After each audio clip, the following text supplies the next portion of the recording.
A tentação de Cristo. Um sermão de John Knox. Mateus 4. A causa que me moveu a tratar dessa passagem das Escrituras foi para aqueles que, pela inescrutável providência de Deus, caem em diversas tentações. Não se julguem por causa disso menos aceitáveis na presença de Deus, mas, pelo contrário, tendo o caminho preparado para a vitória através de Cristo Jesus, não temam, acima da medida, as astutas investidas da ardilosa serpente, Satanás, mas com alegria e coragem, tendo tal guia, tal campeão e tais armas, como as encontradas nesta passagem, se com obediência ouvirmos e crermos verdadeiramente, possam assegurar-se do presente favor de Deus e da vitória final, por meio de Cristo, que, para nossa segurança e livramento, entrou na batalha e triunfou sobre o seu adversário e sobre toda a sua fúria, e também para que as subsequências, sendo ouvidas e entendidas, possam ser melhor guardadas na memória. Pela graça de Deus, nós proporemos observar no trato deste assunto. Primeiro, o significado da palavra tentação e como ela é usada nas Escrituras. Segundo, quem é tentado aqui e quando essa tentação aconteceu. Terceiro, como e por quais meios ele foi tentado. Quarto e por último, por que ele deveria experimentar aquela tentação e qual o proveito decorrente deste episódio para nós. Se és filho de Deus, manda que estas pedras se transformem em pães. Jesus, porém, respondeu: está escrito, não só de pão viverá o homem, mas de toda palavra que procede da boca de Deus. Mateus capítulo 4, verso 3 ao 4. O propósito pelo qual o Espírito Santo conduziu Jesus ao deserto, para que Jesus fosse tentado, é nos fazer entender, através deste fato, que Satanás nunca cessa de se opor aos filhos de Deus, mas continuamente, por um meio ou outro, os conduz e os provoca a algum juízo pecaminoso sobre o Deus deles. Desejar que pedras se transformem em pães, ou que a fome seja satisfeita, nunca foi pecado, nem tampouco uma opinião pecaminosa sobre Deus. Mas, creio que essa tentação foi mais espiritual, mais sutil e mais perigosa. Satanás estava se referindo à voz de Deus, que disse ser Cristo, seu Filho amado. Contra esta declaração ele luta, como lhe é intrínseco fazer, contra a indubitável e imutável palavra de Deus, pois sua malícia contra Deus e seus filhos escolhidos é tal, que para quem Deus declara amor e misericórdia, a estes ele ameaça com desprazeres e maldições, e onde Deus ameaça a morte, lá ele é audacioso em declarar vida. Por causa disto, Satanás é chamado de mentiroso desde o princípio. João 8,44. Assim sendo, o objetivo de Satanás é levar Cristo à desesperança, para que ele não creia na voz de Deus, seu Pai. E este parece ser o significado dessa tentação. Tu ouviste, Satanás diria, uma voz dos céus dizer que tu eras o amado Filho de Deus, no qual ele se compraz. Mateus 3,17. Mas não te julgarão louco ou um tolo sem juízo, se creres em tal promessa? Onde estão os sinais deste amor? Tu não estás sem o conforto de todas as criaturas? Tu está pior do que as brutas feras, pois todo dia elas caçam para se alimentar e a terra produz grama e ervas para seu sustento, de forma que nenhuma delas definha ou é consumida pela fome. Mas tu jejuas há 40 dias e 40 noites, esperando sempre algum alívio e conforto dos céus, mas tua melhor provisão são pedras duras. Se te gloriares em teu Deus e crês verdadeiramente na promessa que foi feita, ordena que estas pedras se transformem em pães.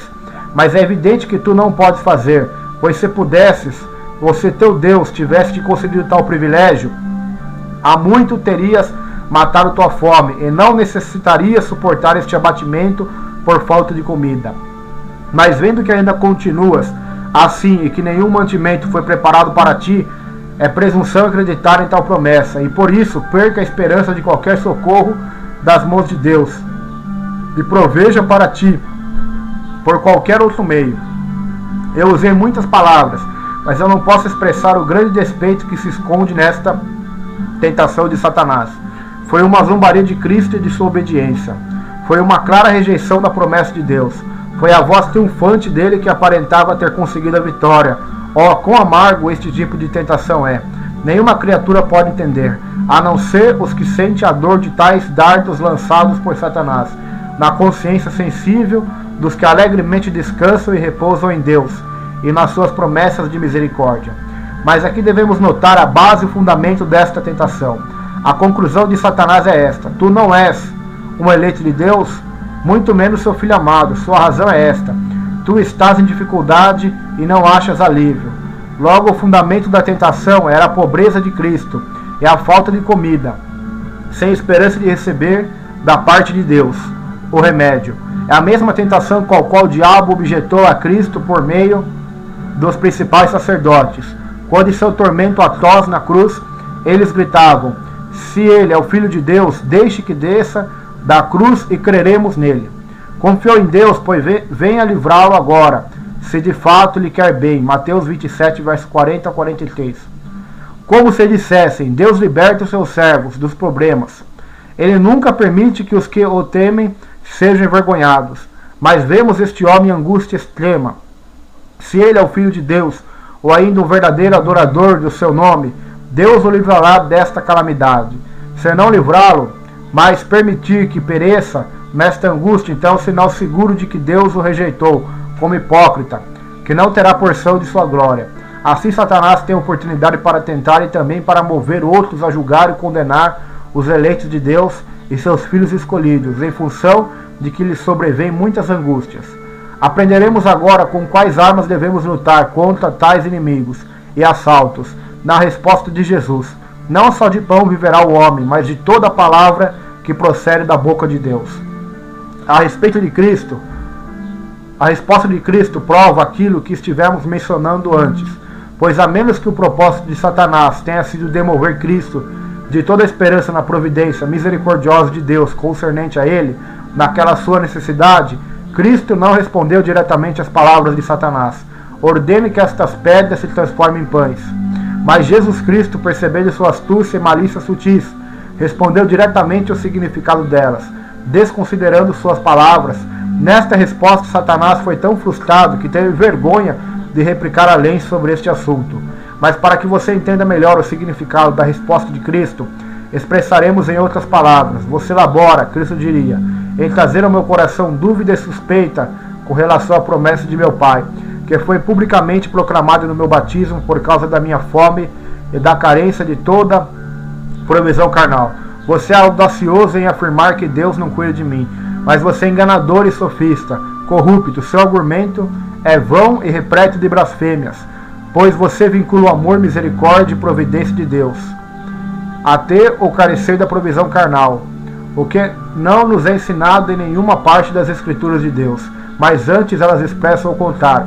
Como está escrito: nem só de pão, ou seja, a vida e a felicidade do homem não consiste na abundância de coisas corpóreas, pois a possessão delas não abençoa ou torna feliz o homem, nem a falta delas é a causa de sua miséria final. Mas a vida do homem consiste em Deus e nas suas promessas, e os que nelas se apegam sinceramente viverão a vida eterna. E embora todas as criaturas na terra o desamparem, sua vida corpórea não perecerá até que o tempo apontado por Deus chegue, pois Deus tem meios para alimentar, preservar e manter ignorados pela razão humana e contar-os ao curso comum da natureza. Ele alimentou seu povo de Israel no deserto, 40 anos sem provisão humana. Ele preservou Jonas na barriga do grande peixe, manteve e guardou os corpos dos seus 3 filhos, Sadraque, Mesaque e Abednego, no fogo da fornalha.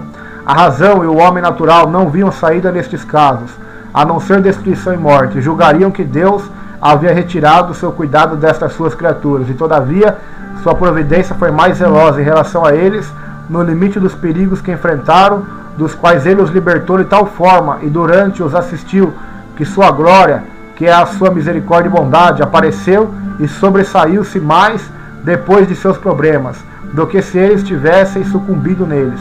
E por esta razão, eu não meço a verdade em favor de Deus pelo fato de ter ou não necessidades físicas, mas pela promessa que ele fez para mim.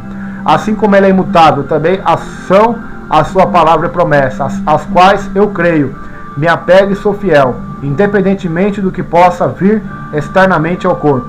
Nesta resposta de Cristo, podemos discernir quais armas devem ser usadas contra nosso adversário, o diabo, e como devemos refutar seus argumentos, que com astúcia e malícia ele faz contra os eleitos de Deus. Cristo poderia ter repelido Satanás com uma palavra ou pensamento, ordenando-o a calar, como aquele a quem todo o poder foi dado no céu e na terra. Mas foi agradável a sua misericórdia nos ensinar como usar a espada do Espírito Santo, que é a palavra de Deus, na batalha contra nosso inimigo espiritual. O texto da Escritura mencionado por Cristo encontra-se no 8º capítulo de Deuteronômio.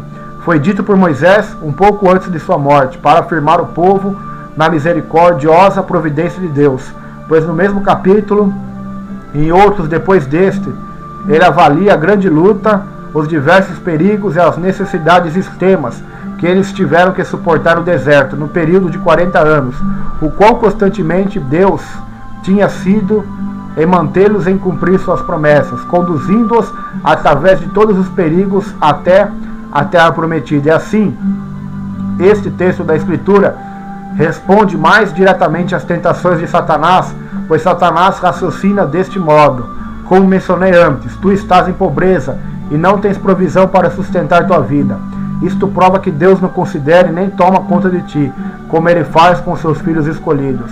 Jesus Cristo responde: teu argumento é falso e vão, pois pobreza ou necessidade não exclui a providência ou cuidado de Deus, os quais são facilmente provados pelo exemplo do povo de Israel, que no deserto muitas vezes necessitou de coisas necessárias ao sustento da vida, e, por carecerem delas, invejaram e murmuraram. Apesar disto, o Senhor nunca retirou deles o seu cuidado e providência, mas em conformidade ao que uma vez falou, a saber, que eles eram seu povo peculiar, e em conformidade à promessa feita a Abraão e àqueles que saíram do Egito.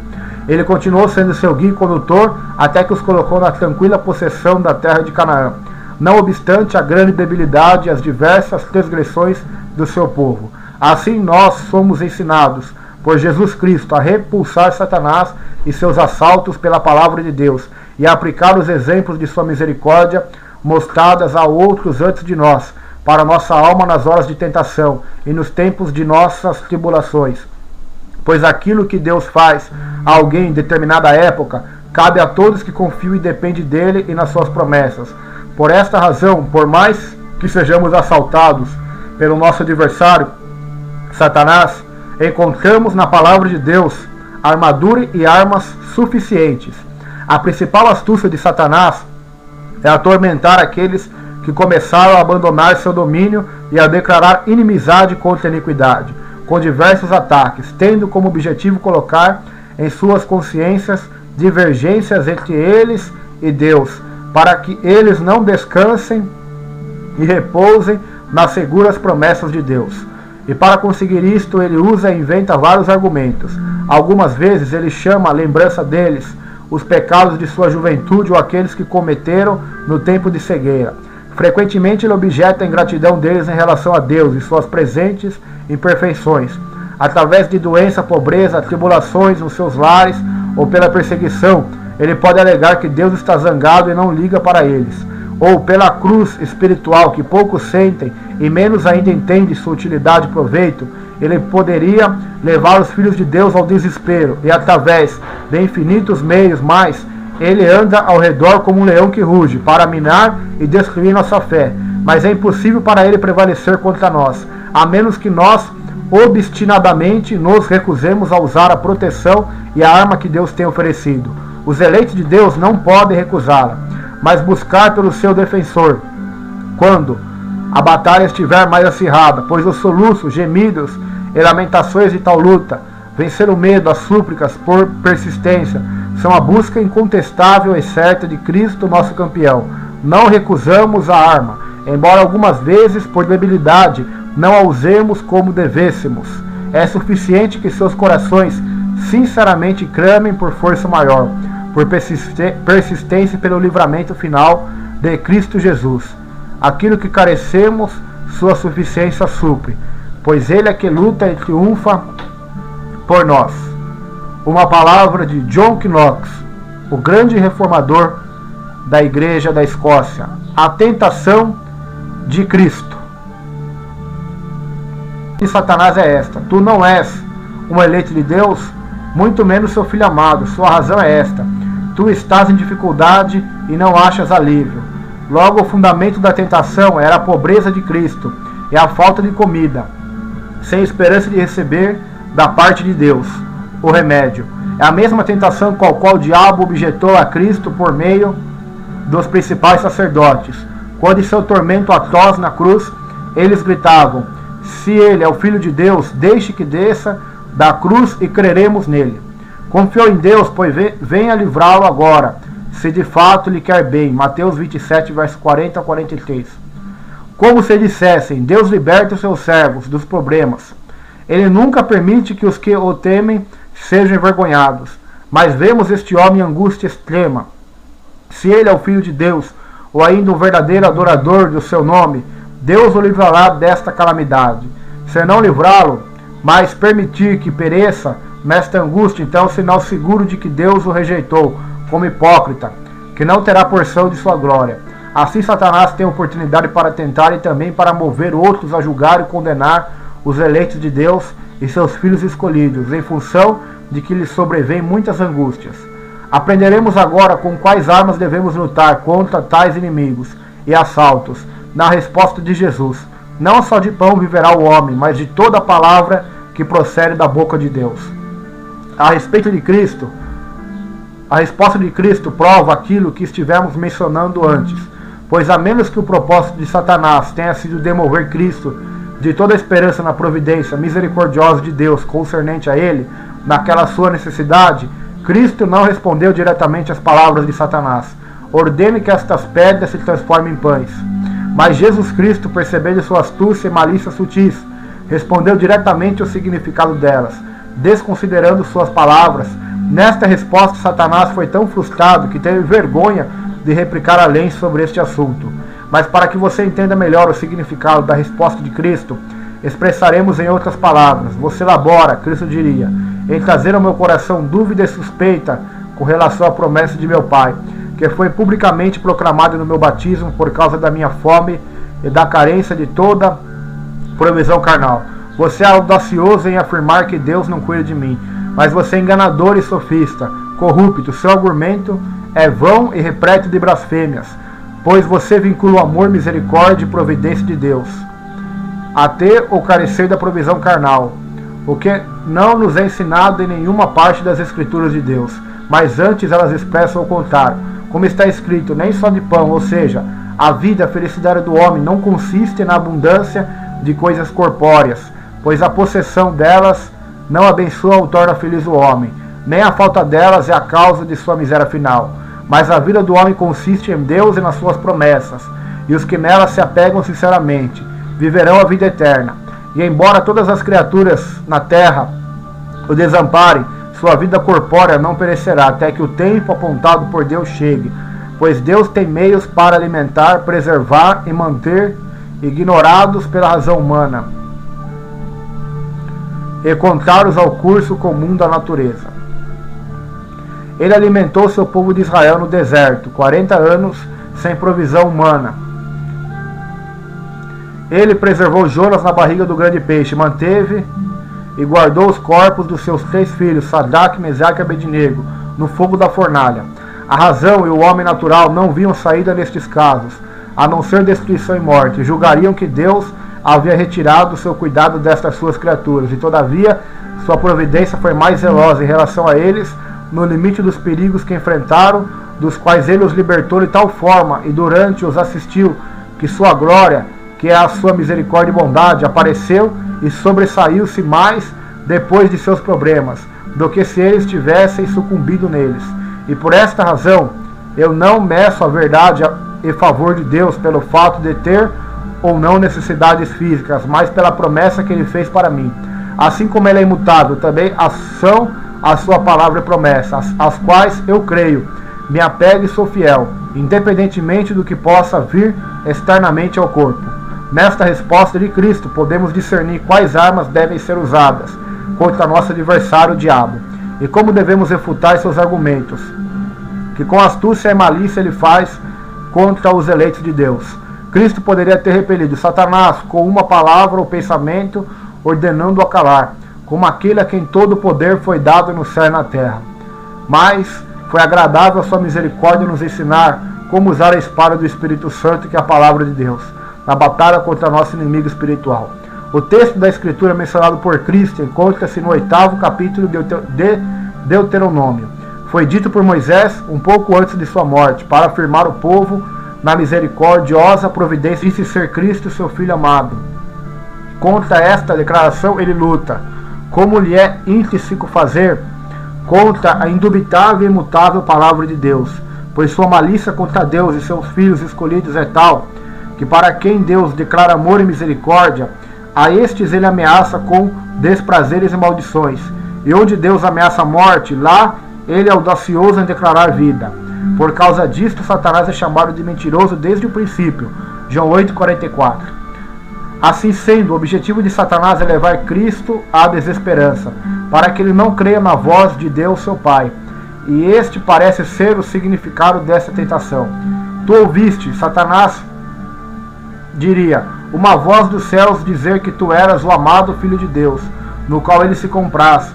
Mateus 3,17. Mas não te julgarão louco ou um tolo sem juízo, se creres em tal promessa? Onde estão os sinais deste amor? Tu não estás sem o conforto de todas as criaturas? Tu está pior do que as brutas feras, pois todo dia elas caçam para se alimentar e a terra produz grama e ervas para seu sustento, de forma que nenhuma delas definha ou é consumida pela fome. Mas tu jejuas há 40 dias e 40 noites, esperando sempre algum alívio e conforto dos céus. Mas tua melhor provisão são pedras duras. Se te gloriares em teu Deus e crês verdadeiramente na promessa que foi feita, ordena que estas pedras se transformem em pães. Mas é evidente que tu não podes fazer, pois se pudesses, ou se teu Deus tivesse te concedido tal privilégio, há muito terias matado tua fome, e não necessitarias suportar este abatimento por falta de comida. Mas vendo que ainda continuas assim e que nenhum mantimento foi preparado para ti, é presunção acreditar em tal promessa, e por isso perca a esperança de qualquer socorro das mãos de Deus, e proveja para ti por qualquer outro meio.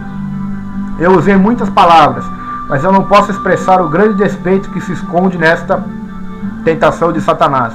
Foi uma zombaria de Cristo e de sua obediência. Foi uma clara rejeição da promessa de Deus. Foi a voz triunfante dele que aparentava ter conseguido a vitória. Oh, quão amargo este tipo de tentação é! Nenhuma criatura pode entender, a não ser os que sentem a dor de tais dardos lançados por Satanás, na consciência sensível dos que alegremente descansam e repousam em Deus e nas suas promessas de misericórdia. Mas aqui devemos notar a base e o fundamento desta tentação, a conclusão de Deus, pois no mesmo capítulo, e em outros depois deste, ele avalia a grande luta, os diversos perigos e as necessidades extremas que eles tiveram que suportar no deserto, no período de 40 anos, o qual constantemente Deus tinha sido em mantê-los em cumprir suas promessas, conduzindo-os através de todos os perigos até a terra prometida. E assim, este texto da Escritura responde mais diretamente às tentações de Satanás, pois Satanás raciocina deste modo: como mencionei antes, tu estás em pobreza e não tens provisão para sustentar tua vida. Isto prova que Deus não considera e nem toma conta de ti, como ele faz com seus filhos escolhidos. Jesus Cristo responde: teu argumento é falso e vão, pois pobreza ou necessidade não exclui a providência ou cuidado de Deus, os quais são facilmente provados pelo exemplo do povo de Israel, que no deserto muitas vezes necessitou de coisas necessárias ao sustento da vida, e, por carecerem delas, invejaram e murmuraram. Apesar disto, o Senhor nunca retirou deles o seu cuidado e providência, mas em conformidade ao que uma vez falou, a saber, que eles eram seu povo peculiar, e em conformidade à promessa feita a Abraão e àqueles que saíram do Egito. Ele continuou sendo seu guia e condutor, até que os colocou na tranquila possessão da terra de Canaã, não obstante a grande debilidade e as diversas transgressões do seu povo. Assim nós somos ensinados por Jesus Cristo a repulsar Satanás e seus assaltos pela palavra de Deus, e a aplicar os exemplos de sua misericórdia mostradas a outros antes de nós, para nossa alma nas horas de tentação e nos tempos de nossas tribulações. Pois aquilo que Deus faz a alguém em determinada época, cabe a todos que confiam e dependem dele e nas suas promessas. Por esta razão, por mais que sejamos assaltados pelo nosso adversário, Satanás, encontramos na palavra de Deus armadura e armas suficientes. A principal astúcia de Satanás é atormentar aqueles que começaram a abandonar seu domínio e a declarar inimizade contra a iniquidade, com diversos ataques, tendo como objetivo colocar em suas consciências divergências entre eles e Deus, para que eles não descansem e repousem nas seguras promessas de Deus. E para conseguir isto, ele usa e inventa vários argumentos. Algumas vezes ele chama a lembrança deles os pecados de sua juventude ou aqueles que cometeram no tempo de cegueira. Frequentemente ele objeta a ingratidão deles. A tentação de Cristo. Um sermão de John Knox.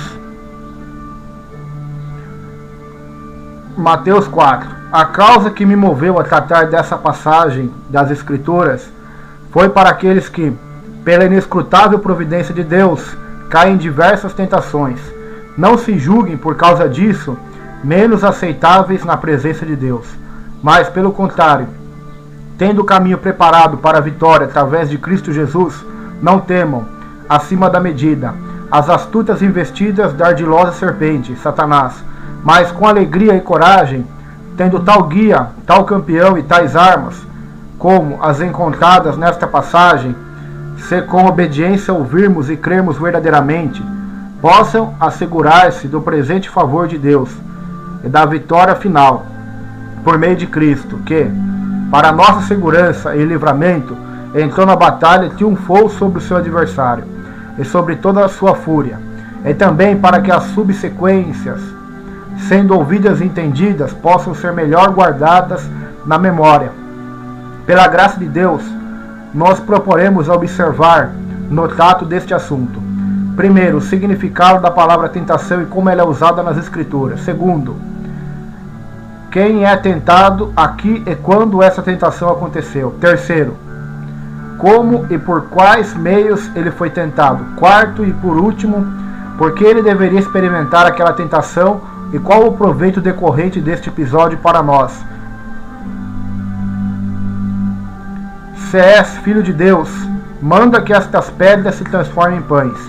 Jesus, porém, respondeu, está escrito, não só de pão viverá o homem, mas de toda palavra que procede da boca de Deus. Mateus capítulo 4, verso 3 ao 4. O propósito pelo qual o Espírito Santo conduziu Jesus ao deserto, para que Jesus fosse tentado, é nos fazer entender, através deste fato, que Satanás nunca cessa de se opor aos filhos de Deus, mas continuamente, por um meio ou outro, os conduz e os provoca a algum juízo pecaminoso sobre o Deus deles.